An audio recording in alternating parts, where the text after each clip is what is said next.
One bitterly cold winter afternoon, two hungry 8-year-old twins found a gold watch in the snow. They could have sold it for good food and survived the night. Instead, they waited unaware that the watch belonged to a grieving billionaire and that a single heartfelt choice would change the lives of everyone involved. Chicago in winter doesn't shout. It presses. Cold air slides along the streets like a quiet test, turning breath into fog and footsteps into echoes. Near the Riverwalk, glass buildings glow with warm yellow light, restaurants, hotels, places where people don't count coins before ordering soup. 8-year-old Milo Hart stands beneath a half-broken awning, hands tucked deep into sleeves that are a little too short. Beside him is his twin sister, Lena Hart, her scarf wrapped twice around her neck, ends frayed from too many winters. They are not begging. They never do. At their feet, two clear plastic bags filled with cans and bottles, returns from alleys, sidewalks, recycling bins left behind after office lunches. The South Point Youth Center allows it on weekends. It's honest work, slow tiring, but honest. Lena presses her palms together, breathing into them. After this, she says softly, "I'm gonna eat something warm." Milo nods, not trusting his voice. They haven't eaten since yesterday afternoon. Hunger sits quietly inside them now, no longer sharp, just heavy. Families pass by, coats, thick laughter, easy. A child presses his face against a toy store window, pointing. Lena looks away before the wishing starts. Then Milo sees it. A flicker of gold near a bench dusted with dirty snow. Not trash, not a wrapper. Something solid, intentional. He steps closer, heart quickening, not excitement, but instinct. "Lena," he whispers. "Look." She kneels, brushing slush aside carefully, like uncovering something fragile. A gold-plated watch rests in the snow, its face unbroken, its weight unmistakable. Expensive, important. The city hums around them, unaware that a choice has just entered their hands. Lena lifts the watch with both hands. It's heavier than she expects. Solid. Real. Not something meant to be dropped and forgotten. The band is cold, biting against her skin even through thin gloves. Milo watches her turn it over. Engraved on the back, small but precise, are words that don't belong to them. MW to CW always. In every season. They stare at the letters, silent. Milo knows what this means. He doesn't need anyone to explain it. This isn't just money. This is memory. A promise someone once made to someone else. Lena swallows. Someone's gonna be looking for this. Milo nods slowly. His stomach twists, not just from hunger, but from the thought forming behind his eyes. If they sold it, hot food, a warm place, a night without shivering. Lena says the thought out loud, barely a whisper. We could trade it. The word hangs between them, fragile and tempting. Milo clenches his hands inside his sleeves. And then we'd know. Know what Lena asks, that we didn't give it back. They stand there, winter pressing in from all sides. The river moves dark and slow beside them. Time passes. No one comes. Lena looks at the watch again. What if the owner needs it? Milo doesn't hesitate this time. Then we wait. They sit on the edge of the bench, careful to keep the watch dry inside Lena's scarf. Minutes stretch. Their legs go numb. Hunger gnaws harder now, angry at being ignored. Still they stay. Because some things don't belong to the person who finds them. And both twins know it, deep, certain, unshakable. The afternoon light begins to fade, turning silver to gray. Milo shifts on the bench, feet tapping softly to keep feeling in them. Lena leans slightly into his shoulder, not for warmth alone, but reassurance. Together they make a small island against the cold. Time moves differently when you're waiting for the right thing. Lena's stomach growls again, louder this time. She laughs weakly, embarrassed. Guess it's mad at me. Milo offers half a smile. Mine's been yelling all day. They talk quietly about school, about the youth center, about what food they'll eat when they finally can. Not fantasies, just soup, bread, something hot. People pass. No one stops. Then Milo notices something engraved on the watch face, tiny initials near the rim. He squints. This looks important, important. Lena nods. Like hotel people. They look up. Across the street, a tall building rises above the rest stone and glass flags hanging still in the cold air. The Windcrest Hotel. Warm lights. Security. Lost and found desks. A place where someone would notice something missing. Milo exhales. We should go there. Lena hesitates only a second. Her fingers tighten around the scarf-wrapped watch. Okay. Let's go now before we change our minds. They stand legs, stiff bags of cans rustling softly. Snow crunches under their shoes as they cross the street, wind pushing back like it wants to test them one last time. At the hotel doors, Lena pauses. What if they don't believe us, she asks. Milo looks straight ahead, voice steady despite the cold. Then we tell the truth anyway. The doors slide open, releasing a wave of warmth and light. And just like that, the choice they made in the snow follows them inside. The doors of the Windcrest Hotel slide open without a sound. Warm air rushes out, wrapping around Milo and Lena like something unreal. For a split second, they just stand there, frozen not by cold, but by contrast. Marble floors gleam beneath chandeliers. Soft music hums somewhere above. People move slowly here, unhurried, confident that nothing bad will happen inside these walls. Lena tightens her grip on the scarf holding the watch.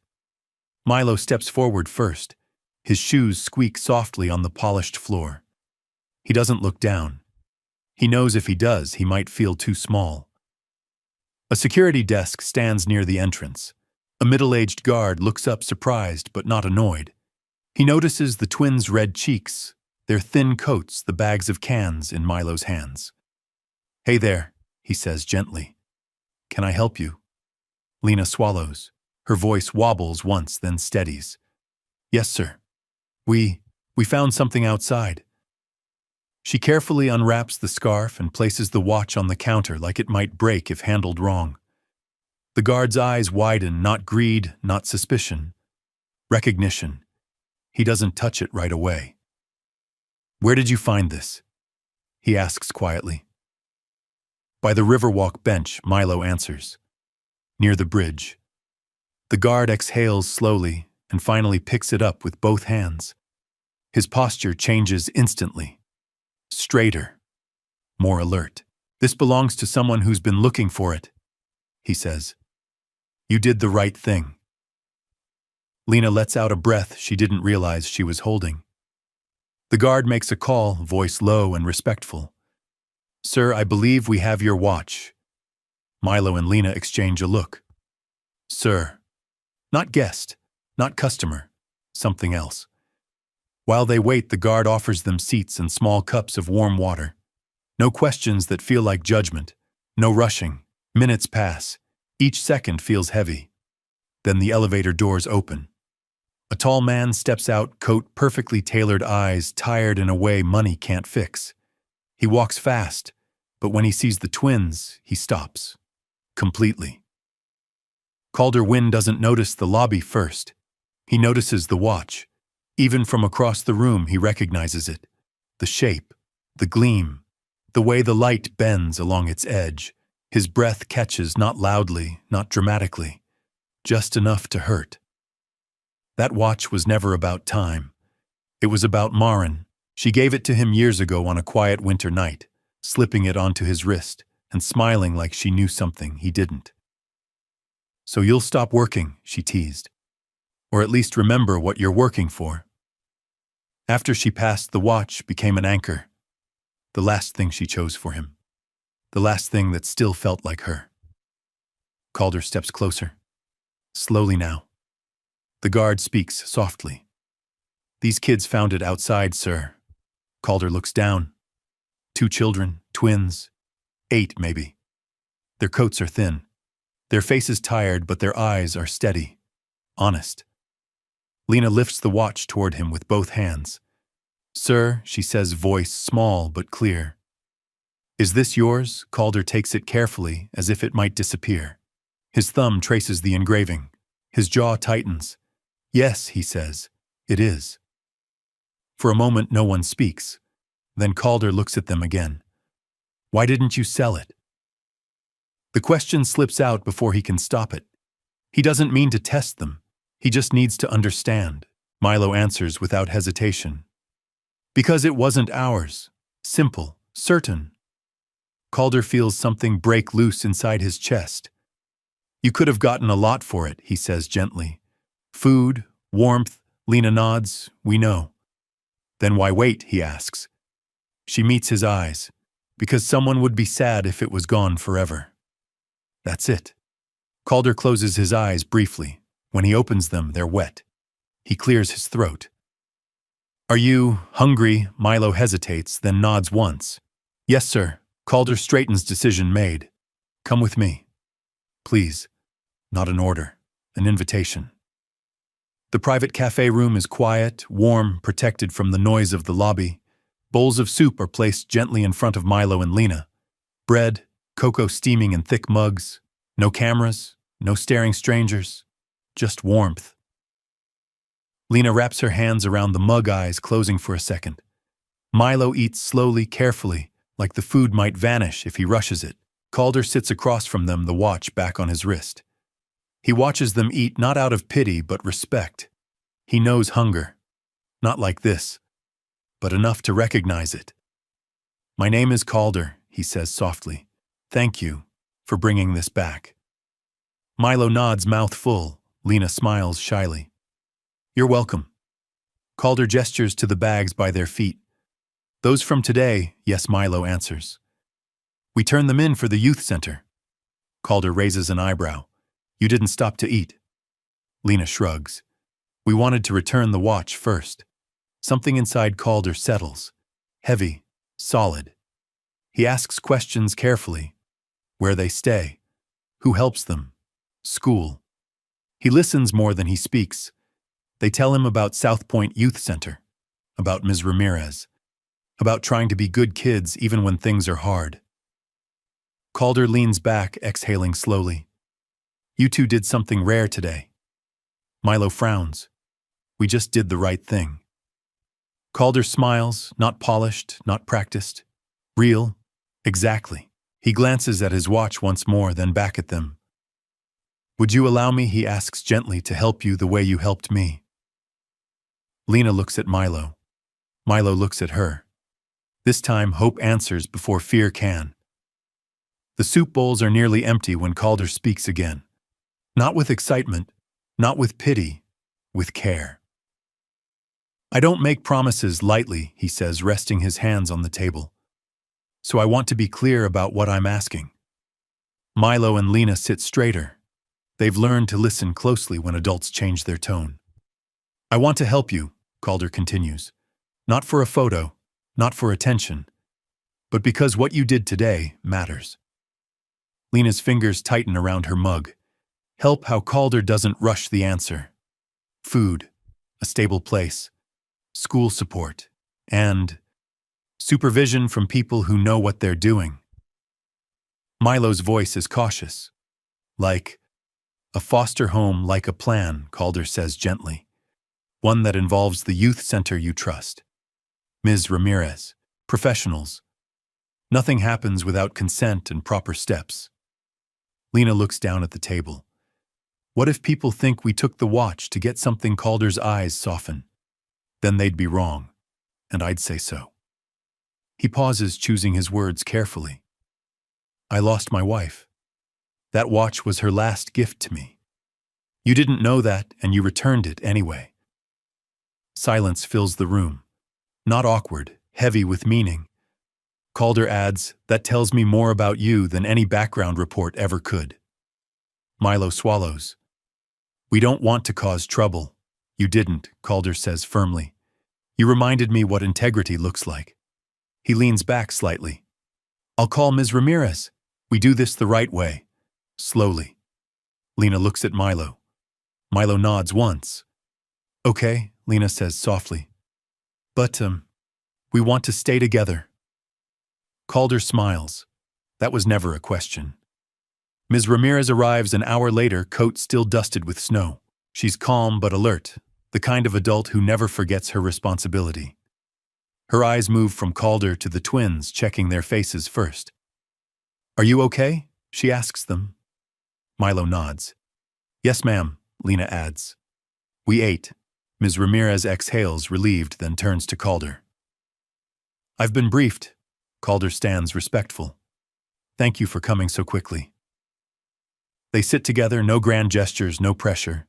Calder explains everything plainly: temporary housing support, meals, school continuity, counseling access, legal review. Ms. Ramirez asks the hard questions: background checks, boundaries, media protection. Vivian Cross, Calder's communications director, steps in with documentation. "We keep children out of publicity. No interviews, no names without approval." Ms. Ramirez studies the papers carefully. Finally, she looks at the twins. "Do you understand what's being discussed?" Milo nods. "Help. School. A place to stay. And you can say no," she reminds them. Lena hesitates. "If we say yes, will we still be us?" Calder answers quietly. "Always." Ms. Ramirez closes the folder. Then we proceed, step by step. That night, the twins don't leave with Calder. They return to the youth center, safe, familiar, because trust is built, not rushed. Before they part, Calder kneels and hands Milo a small card. "My number," he says, "for Ms. Ramirez, and for you if you ever need help." Lena looks at the card like it's fragile. "Thank you." Calder watches them walk away, feeling something unfamiliar settle into his chest. Purpose. The youth center is quiet that night. Milo and Lena lie on their bunks, staring at the ceiling. The room smells like clean sheets and old books. Familiar. Safe. But everything feels different. Lena turns onto her side. "Do you think he meant it?" Milo thinks carefully. "Yes." She frowns. "How do you know?" "Because he didn't rush," Milo says. "People who want attention rush." Lena nods slowly. "That makes sense." Down the hall, Ms. Ramirez fills out reports. Not about a miracle, about a process. About two kids who made an honest choice. Across the city, Calder sits alone in his apartment, the watch resting on the table beside him.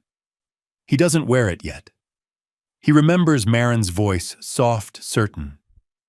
Kindness doesn't need an audience. He picks up his phone and sends one message to Vivian: "Protect the kids." No leaks. The next morning, paperwork begins. School records, health checkups, housing arrangements reviewed by professionals. Nothing dramatic, nothing reckless. Just steady change.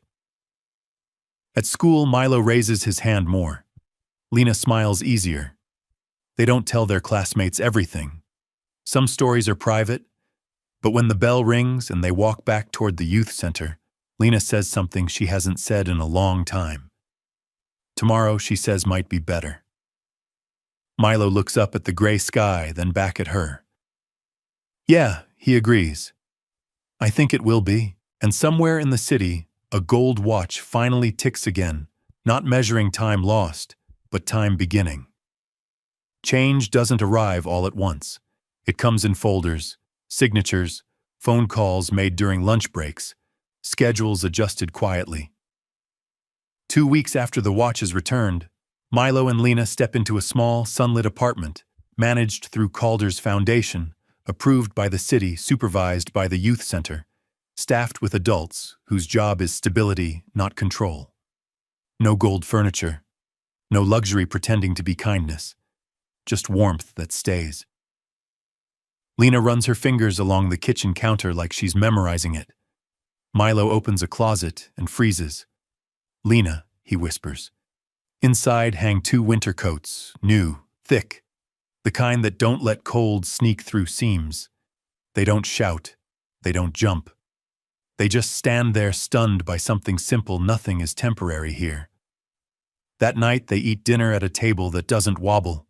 Soup again, but richer, fuller. Milo finishes his bowl without slowing down. Lena asks for seconds without apologizing. Calder doesn't hover. He sits nearby reading emails, occasionally glancing up to make sure they're okay. Present without pressure. After dinner, he clears his throat. School pickup will stay the same. Same teachers, same friends. Nothing changes unless you want it to. Lena looks up. We don't have to move schools, no, Calder says. Roots matter. Milo nods, understanding more than he says. Before bed, Calder knocks gently on their door. Lights out in 10. That's the rule. Lena smiles. Rules are okay.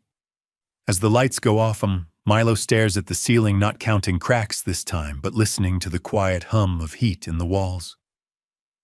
For the first time in years, the night doesn't feel like something to survive.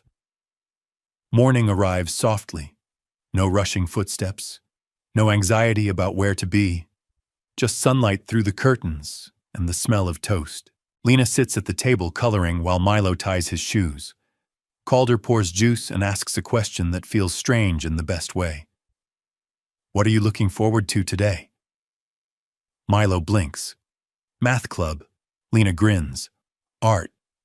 Calder nods like these answers matter. Because they do. School feels different now, not easier, but steadier. Milo raises his hand without second guessing. Lena laughs louder, no longer worried about taking up space. After school, a tutor comes by. Not strict, patient. Explains things twice without sighing. Later, Ms. Ramirez visits, checking in the way she always does. She watches how the twins move in the space, relaxed, unafraid. They're settling, she tells Calder quietly. That's good. Calder exhales. I don't want to rush anything. You're not, she assures him. That's why it's working. That night, Lena finds Calder in the living room, staring at the watch in his hand. Do you still miss her? She asks softly. Calder nods. Every day. Lena thinks, then says, You don't look as lonely now. Calder smiles, slow, surprised. Neither do you. They sit in silence for a moment, comfortable. Belonging, Calder realizes, isn't loud. It's repetition, showing up again tomorrow. The first article appears on a Tuesday morning. A grainy photo. A headline trying too hard. Billionaire seen with homeless twins. A new image strategy. Vivian finds it before Calder does. She reads it once, then twice, jaw tightening. They found out, she says. Calder scrolls through the article slowly. No names yet, no locations. But the tone is sharp, suggestive. Suspicious. He looks up. The kid's protected. For now, Vivian replies. But this could spread. At school, Milo notices whispers. A classmate shows him a phone screen. Is this you? Milo's chest tightens. He doesn't answer. He just shakes his head and walks away. Lena overhears two parents talking near the gate. She doesn't understand all the words, but she understands the tone. That evening, the twins sit quietly at the dinner table. Lena finally asks, Did we do something wrong? Calder sets his fork down immediately. Number. Milo's voice is barely audible. People think you're using us. Calder leans forward, steady and calm. Then they don't know the truth. Vivian steps in gently. Media can turn kindness into suspicion, especially when money is involved. Lena frowns. Are we going to lose this? Calder answers without hesitation. Number. What we're building isn't fragile. He looks at them, really looks. I won't let the noise touch you. Outside, the city hums, unaware that the next chapter is forming. Because when truth is quiet, it sometimes has to learn how to speak. The story spreads faster than truth ever does.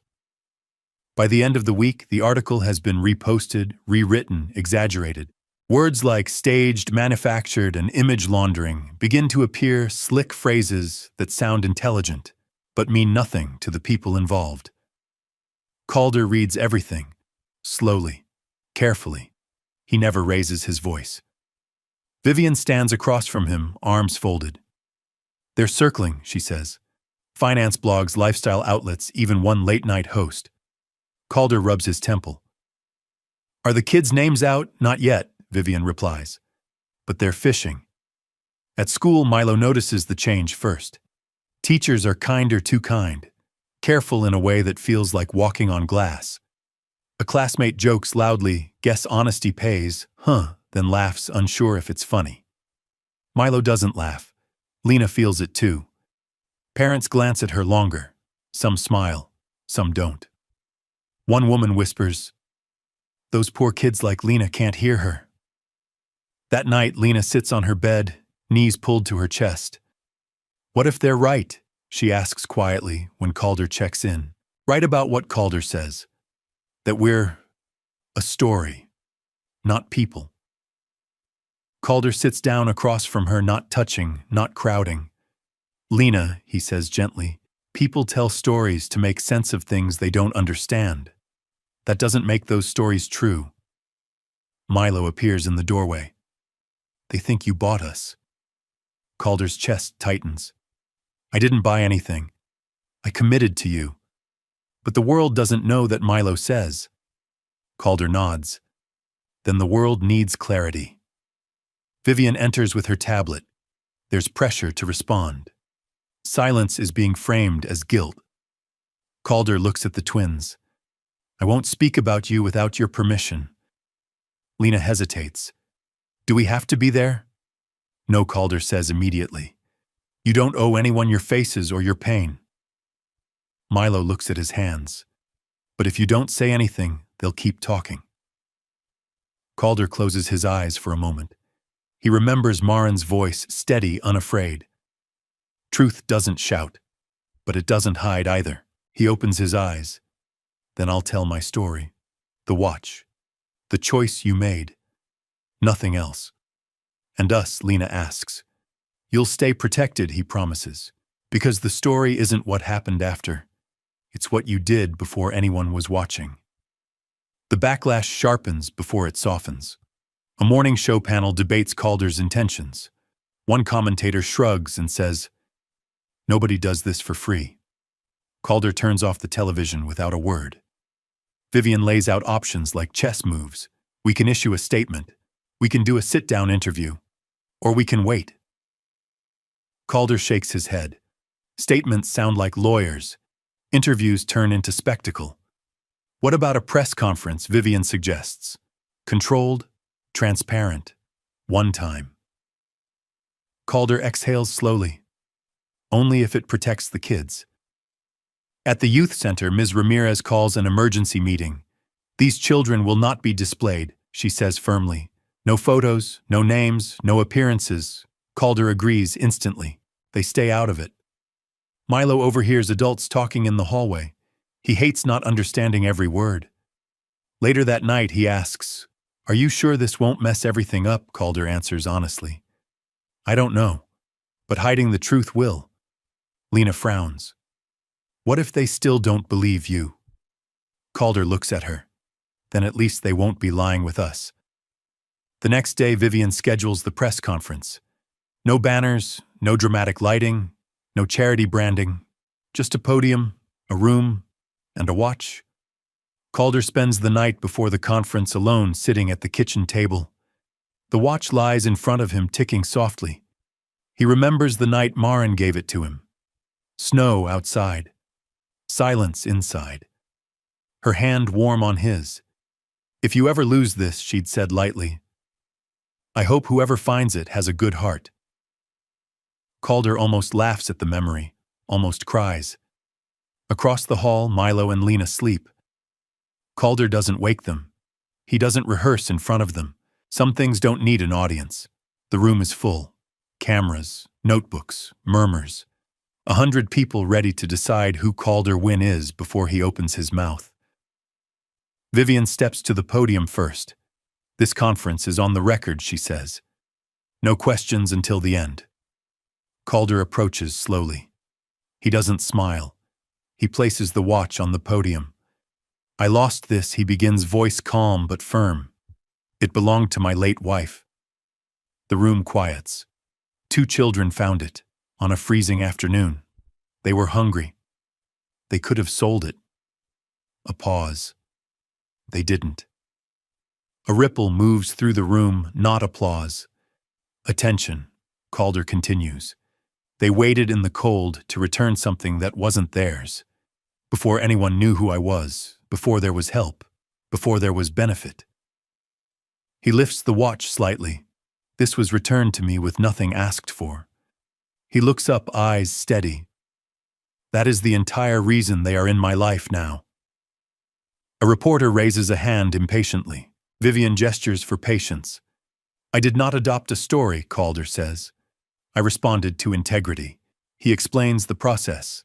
The youth center, the safeguards, the legal steps, the boundaries. No child has been put on display, he adds. No names sold, no images traded. He finishes quietly.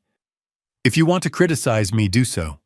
But do not turn children into symbols because you're uncomfortable with goodness. Silence. Then one question breaks through. Why risk your reputation? Calder thinks of Milo's steady voice. Lena's careful hands. Because reputation recovers, he answers.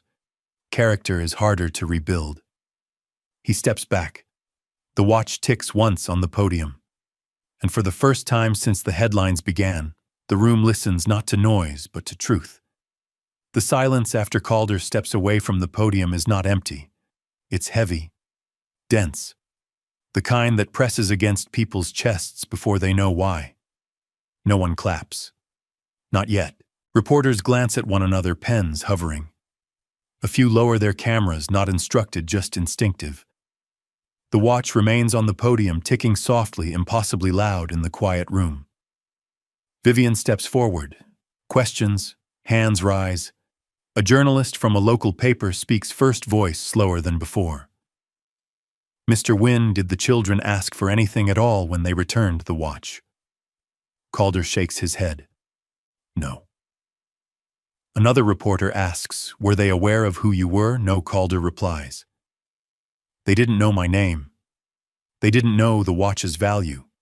They knew it wasn't theirs. That answer lands differently than statistics ever could. A third question comes hesitant. Why share this now? Calder pauses. Because silence was becoming a lie. The room shifts. By the time the conference ends, the mood has changed, not celebratory, not emotional. Something steadier, something thoughtful. Outside headlines begin rewriting themselves in real time. Billionaire shares story of watch returned by hungry twins. Press conference reveals why two kids chose honesty over hunger. At school the next day, Milo feels it immediately. No whispers, no phones shoved in his face. A teacher meets his eyes and nods, normal, respectful. During recess, a classmate sits beside him on the bench. That was brave, the boy says quietly. Milo shrugs, uncomfortable. We just waited. Lena feels it too.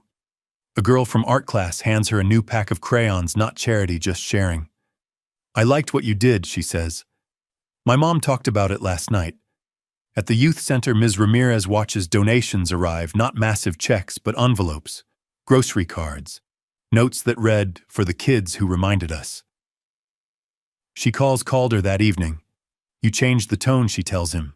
Not just for them, for a lot of people. Calder looks toward the living room where Milo and Lena are doing homework, heads bent together. They changed it first, he replies. That night, Lena asks something she's been holding in. Are people still mad at you? Calder considers. Some will be. That's okay. Milo looks up. But they won't be mad at us. Calder meets his eyes. No. They see you now. The watch rests on Calder's wrist again, not as armor, but as reminder. Some stories don't need fixing. They just need to be told carefully. The story keeps moving, but it no longer belongs to the internet. It belongs to classrooms. A civics teacher in Ohio uses it as a discussion prompt. What would you do? A principal in Oregon reads a shortened version at an assembly, no names, just the choice. At South Point Youth Center, kids ask Milo and Lena questions not about the watch, but about the waiting. Weren't you scared? Did you almost give up? Were you really hungry? Lena answers honestly. Yes. All of that, Milo adds. But we stayed anyway. Ms. Ramirez watches something powerful happen. Not idolization, not pressure. Identification. Kids see themselves in the choice, not the spotlight. Calder keeps his distance from the attention.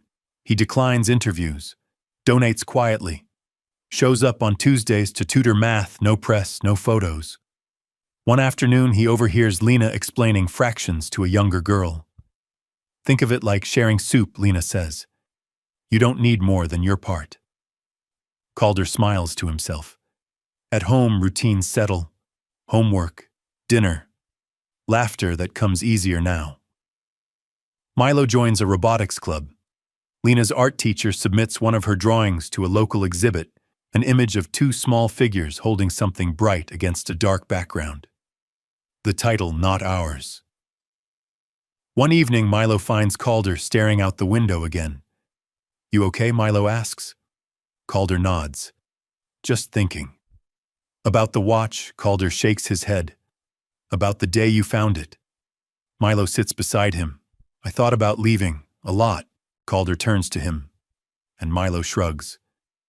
But then it wouldn't be the right ending. That word ending sticks with Calder. A month later, the legal process concludes. Papers signed, background checks completed, the judge's approval quiet but firm. Calder is now their legal guardian. No ceremony, no cameras, just a dinner with Ms. Ramirez, Vivian, and the twins. Lena raises her glass of juice. To soup, she declares. Everyone laughs, but Calder feels something else too, something solid. Belonging doesn't arrive with fireworks. It arrives when no one is watching anymore. Spring edges into the city carefully, like it doesn't want to interrupt. Snow melts into memory. The riverwalk clears. Benches dry. On the anniversary of the day they found the watch. Calder asks Milo and Lena if they want to take a walk. They know where he means. The same bench waits by the river, ordinary now. No glow, no drama, just wood and metal and passing time. Lena sits first. Milo kicks at a pebble. Feels smaller, Milo says. Everything does, Calder replies. Once you're not scared, they sit quietly. Lena looks at Calder's wrist. Do you still hear her when it ticks? Calder nods. Sometimes. Is that sad? She asks. Not anymore, he says. It reminds me that love leaves things behind. Milo studies the river. I think the watch wanted to be lost. Calder smiles softly. Maybe it did. They stand to leave. Before they go, Lena reaches into her pocket and pulls out a folded piece of paper. She smooths it on the bench. It's a drawing, 2 kids, a watch, and a big building with warm windows. At the bottom, in careful letters, we waited. Calder doesn't speak. He just places his hand over hers for a moment, permission, not possession. As they walk away, the city hums on, unaware that something small changed it. Not headlines, not money, a choice. And somewhere deep inside, the watch keeps time, not of loss, but of what stayed. The story doesn't end after the headlines fade. That's the part people rarely understand. Weeks pass, then months. The internet moves on as it always does, but something quieter remains behind, settling into places where noise never reaches. At South Point Youth Center, Ms. Ramirez pins a handwritten note to the bulletin board. Not a newspaper clipping, not a photo. Just a sentence written in blue marker. Integrity is what you do when no one is watching. The kids ask about it. She doesn't say Milo's name. She doesn't say Lena's name. She tells the story the way it deserves to be told, without faces, without fame. 2 kids found something valuable, she says. They were hungry. They waited anyway. A boy in the back raises his hand. Did they get something for it? Ms. Ramirez nods. Eventually. But that's not why they did it. That distinction matters. Across the city, Calder sees the ripple in quieter ways. A letter from a school district asking permission to include the story, anonymized, in an ethics curriculum. A message from a grocery chain offering to partner with youth centers for free hot meals, no branding, no press release. A voicemail from a man who once worked for Calder, admitting he returned a lost wallet that morning because he remembered the watch. Calder listens. He doesn't respond to all of them. He doesn't need to. At home, life continues with its new normal. Milo struggles with a robotics project and nearly gives up. Lena gets frustrated with a painting that doesn't look the way she wants it to. Calder doesn't solve these problems for them. He sits nearby. That part's hard, he says when Milo sighs. Hard doesn't mean wrong. Lena throws down her pencil one afternoon. It's not perfect. Calder looks at the paper. Is it honest? She studies it again, then nods. Later that night, Vivian comes by with dinner takeout. She watches the twins argue lightly over which movie to watch, then resolve it without drama. She smiles. You know, she says to Calder quietly, people expected a redemption arc. Calder raises an eyebrow, and they didn't expect maintenance. Calder watches Milo rewind a scene so Lena can catch a joke she missed. This, he says softly, is the part that matters. The city holds a small community recognition ceremony, not for Calder, but for acts of integrity.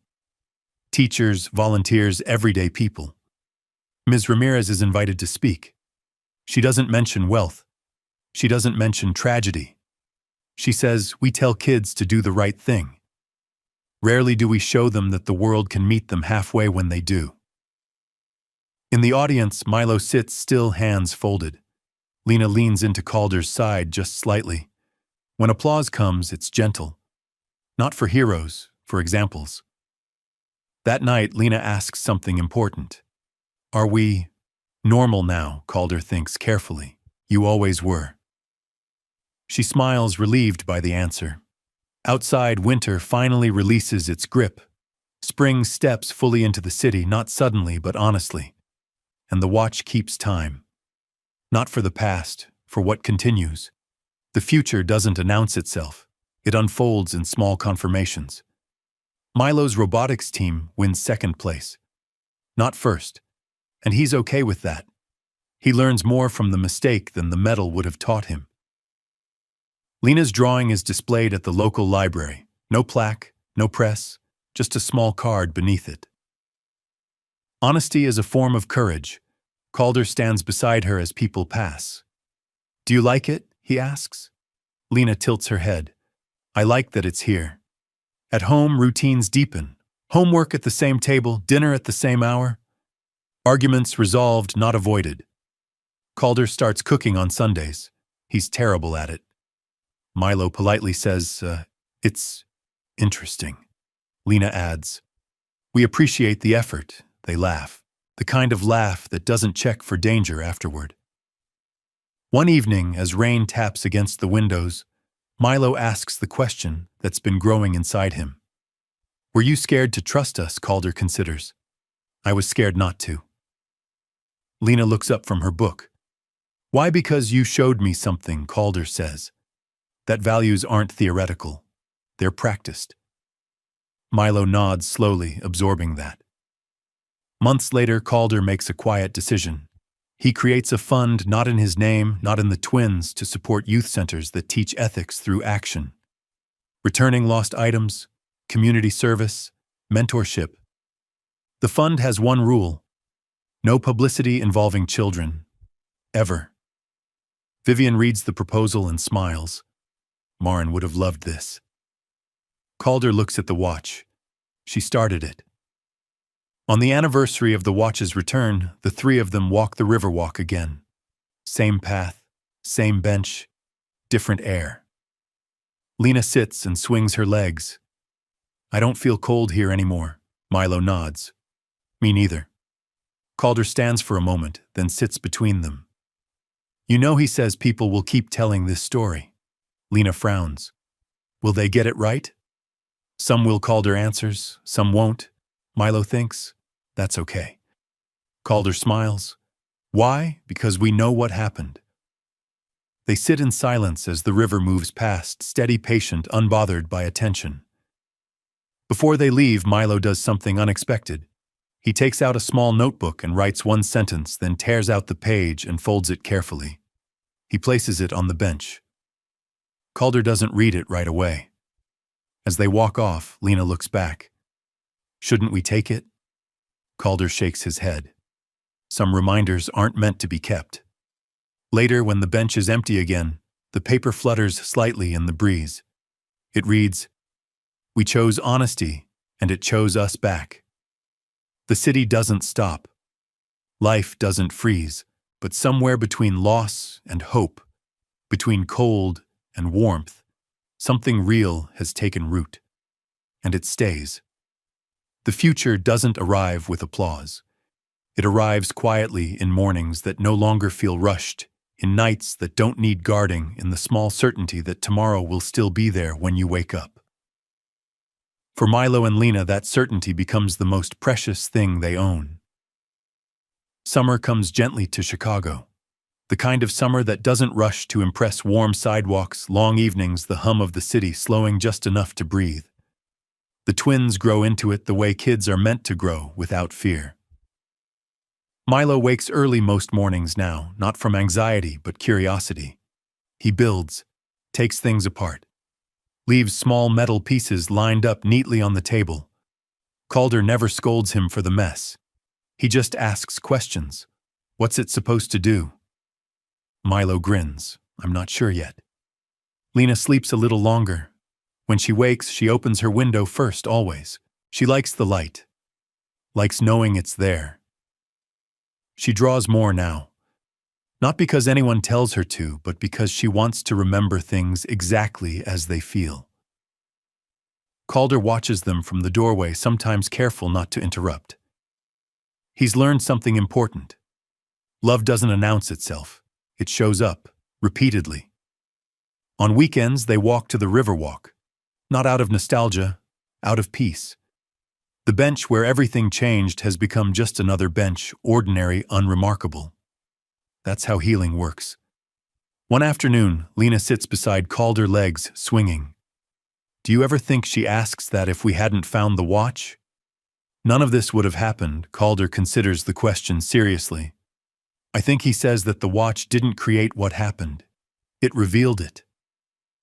She frowns. What does that mean? It means, Calder says gently, that the honesty was already there. The watch just gave it a moment. Milo overhears and nods like it confirms something he's known all along. At school, life moves forward, not dramatically, but steadily. Milo's teacher writes in a progress note, shows strong ethical reasoning and leadership. Lena's art teacher writes, demonstrates emotional clarity beyond her age. Calder reads both notes carefully. He doesn't frame them. He doesn't post them. He puts them in a folder labeled simply school. Some things don't need preserving in glass. The media stops calling, not because the story wasn't good, but because it refused to evolve into spectacle. Calder never followed up, never capitalized, never let the twins become a sequel. That silence ironically earns him more respect than any headline ever could. A year passes. On the anniversary of the watch's return, Calder doesn't plan anything. No ceremonies, no speeches, no reminders. But Milo remembers. He asks if they can take the walk. So they do. The city looks different in autumn, golden, reflective, softer around the edges. Leaves scatter across the sidewalk like confetti meant for no one in particular. They reach the bench. Lena runs her hand along the wood. This place doesn't feel scary anymore. Milo sits. It feels normal. Calder smiles. That's the goal. They sit together, watching the river move forward without hesitation. Milo breaks the silence. Can I ask something kind of big? Calder nods. Always. Milo takes a breath. Why did you choose us? Calder doesn't answer immediately. He learned long ago not to rush the important questions. Because he says slowly, you didn't choose me. They wait. You chose what was right, Calder continues. And then you walked away, expecting nothing. Lena tilts her head. Is that rare? Calder exhales softly, rarer than it should be. The watch ticks quietly on his wrist, not loud, not demanding, just present. Later that evening, back home, Lena pulls out a box from under her bed. Inside are drawings from the past year. Some happy, some unsure, all honest. She hands one to Calder. It's a picture of 3 figures walking by a river. No faces, just shapes. One is smaller still. One stands steady between them. At the top, in careful handwriting, she's written, "Family is who stays." Calder doesn't speak. He just nods, throat tight. That night, after the twins are asleep, Calder sits alone in the living room. He removes the watch and sets it on the table. For a long moment, he doesn't touch it. Then he speaks, not out loud, not to the room, but to memory. "They're okay," he whispers. "They're growing." He imagines Marin's smile, the way she used to listen without interrupting, the way she believed that goodness didn't need proof, just space. The watch ticks. Calder puts it back on. Weeks later, Ms. Ramirez visits for dinner. She brings bread from the youth center fundraiser, homemade, slightly uneven. Milo helps cut it. Lena sets the table. Ms. Ramirez watches them move through the space like they belong there, because they do. "You did good," she tells Calder quietly. Calder shakes his head. "They did." Ms. Ramirez smiles. "Then make sure the world remembers that part." Calder nods. He already knows how. Years from now, the story will be told again. Not as a headline, not as a scandal, not even as a miracle. It will be told as a lesson. 2 children found something valuable. They were hungry. They waited anyway. And because of that choice, their lives didn't just change. They stabilized. They grew. They became an example not of perfection, but of principle. On the last page of Lena's notebook, she writes one final line before closing it for good. "We didn't sell what wasn't ours, and we gained what couldn't be bought." Outside, the city moves forward, busy, imperfect, alive. And somewhere in the rhythm of it all, a watch keeps time. Not counting seconds, but measuring something far more enduring. The distance between who we are and who we choose to be. Did this story move you? Share your thoughts in the comments and rate this story from 1 to 10. Don't forget to like, share, subscribe to the channel, and click the bell icon so you don't miss other heartwarming stories. Click on the last screen to see the next emotional chapter waiting for you. See you in the next story.